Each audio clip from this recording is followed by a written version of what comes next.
On 29 August 2024, Mashingaidze made the statement below. Following this, he has changed his mind about the 2030 agenda and respect his decision. Muchena also expressed his position and that should be respected too. Let the game begin. No to 2030. Sarabina Mashobuda Pangwa Inoi Arnasu exposer this guy, the veterans, Mashingaidze, Pangwa Inoi Achonkwa Kunzi, Akuya Pangwa Inoi Achi confuse even my citizens. Akamboya agenda against the 2030 plan. Now is the same person who is leading against my generals who are resisting the 2030 plan. Over subscribe or like on the bell icon. One post to this newspaper in Lera Murhona Kanzi. Mashingo fits say no to 30-term bid. Professor picture Rakumri Mashingaidze Murkona Iri.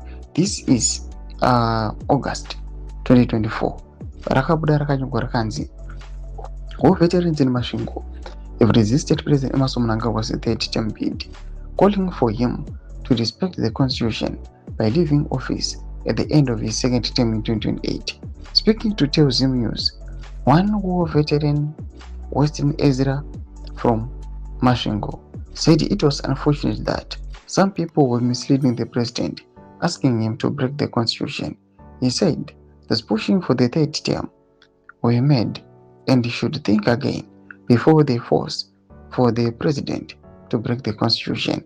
Panoposta picture na comrade Mashingaidze akakuonekwa again akuyataka vana retired general vana muchena varikuyapangwa ino vachimirira ma retired generals, vachimirira ma war veterans, vachimirira ma serving generals ne the general populace kuti aiwa Zimbabwe's constitution must be respected.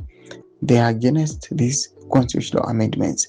Panguva ine kwakuonekwa kunzi Mashingaidze is now leading another side against the citizens.